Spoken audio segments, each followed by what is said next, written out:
Ар бир көңүлдө алдыга болгонун, тулуунун, үмүттүн учкундары бар. Болгону аны жандыра билиш керек. Алдыңызга чоң-чоң максаттарды коюп, ага жетүүгө ишениңиз. Мына ошондо ийгиликтер сиздин жан жолдошуңузга айланары бошок. Саламатсыздарбы? Сиздер менен ийгиликтүү студент берүүсү бүгүнкү биздин каарманыбыз эл аралык мамилелер факультетинин 1-курсунун студенти Эльзада Момунжанова болмокчу.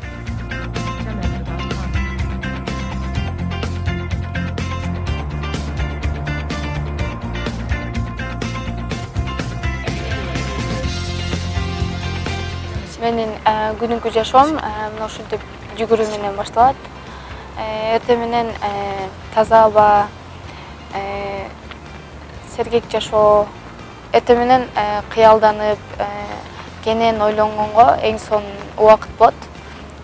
Ошол ойлор, максаттар адамды алдыга жылдырганга аракет кылат. Көп учурда убакытты ченеп, туура пайдаланууга аракет кылам. Эртең менен эрте жүгүрүп, андан соң окуума да жетишкенге аракет кылам. Негизи убакытты туура пайдаланууга аракет кылам. Себеби туура пайдалансаң, көп нерсеге жетише аласың, көп нерсени багындыра аласың. Мен ишенем, качан гана мен ушундай кыйынчылыктарды жеңип өтсөм гана чемпион болуп, максатыма жете алам.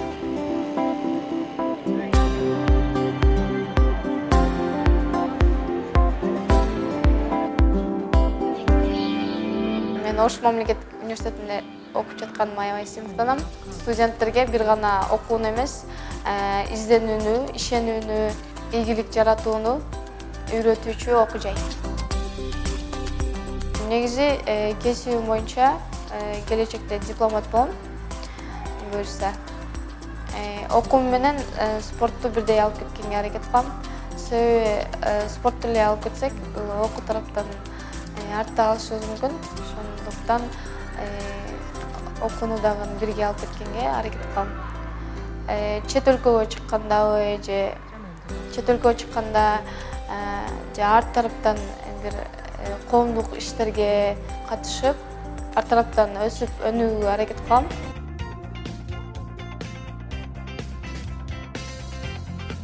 Момунжанова Эльзада 1-курс болгонуна карабастан мына сентябрь, октябрь айынан баштап өзүнүн ийгиликтери менен айырмалана баштады.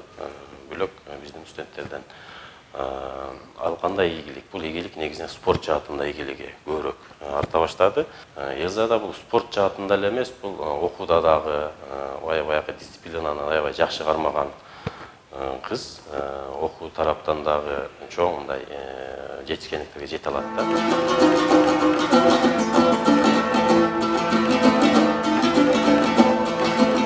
9-классында дүйнөлүк көчмөндөр оюнуна барып, 2016-жылы өткөн миң комузчунун арасында бара болчумун. Азыр бош убактымда сабактан чыгып, комуз иеримине барам. Спортко тиешеси деле жок, бирок комузду дагы чете алсаң, спортто да мыкты спортчу болсоң, бул жакшы бир ийгилик деп ойлойм.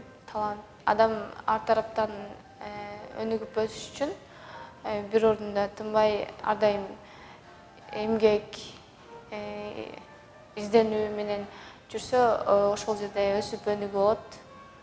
Ошон үчүн арт тараптуу адамдардан болгум келет.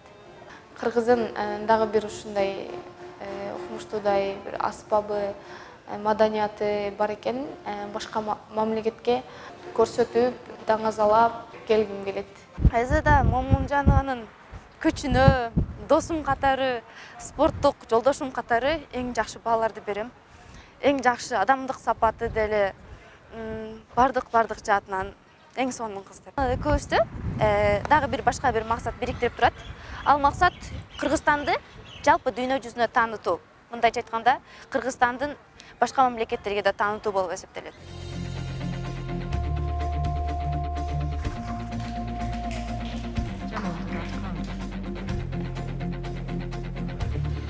Кичүү кезимден баштап бул спортко жакын болуп чоңойгом. Бул күрөш, уш сандадан мурда волейбол ойноп, жеңил атлетикага катышкам. Ал эми ушул өзүмдүн жан дүйнөм спортко жакын экен, кызыгат экен, ошон үчүн мен ушул спорттун түрлөрүн тандап алдым да. Эмнегедир бул спортко аябай жакынмын. Спорт тренировка кылганда мен өзүмө ырахат алам да. Канчалык көп тренировка кылып, тренировка учурунда канчалык көп тер агып, канчалык кыйналсак, мелдеш учурунда жеңил болот, жеңиштер болот, ийгилик жылмаят дегендей. Кыргызстандын атын бул спорт менен эле маданият таанытат да. Ошондуктан бул спортчулар мыкты болуп чыкса, Кыргызстандын аты таанылат. Менин максатым Азия, дүйнөлүк, чоң бийик ареналарда бул ошо Кыргызстандын гимни ойнолуп, желеги желбиресе, бул мен үчүн бакыт. Мен үчүн эмес, кыргыз эли үчүн бакыт деп ойлойм.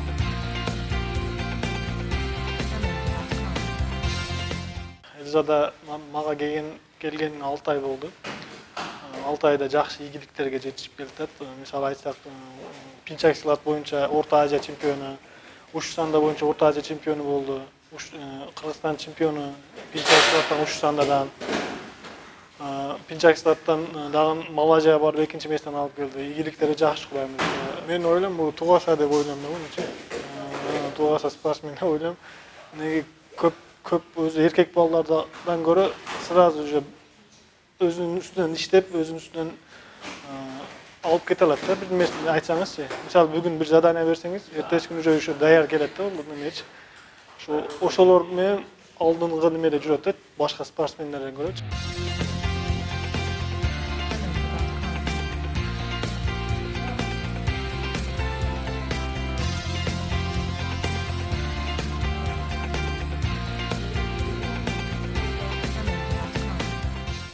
Дагы күчүм жетпей калганда болот. Ошо менден өтүп кеткен учурларда болот да. Биз келбей калганда жалаң тренировка алдыбай эле келет. Кыз бала болушуна карабастан балдар менен, жалаң балдар менен иштейт да. Буякта кыз жок деп тарынып неметпейт. Өзү аракет кылат.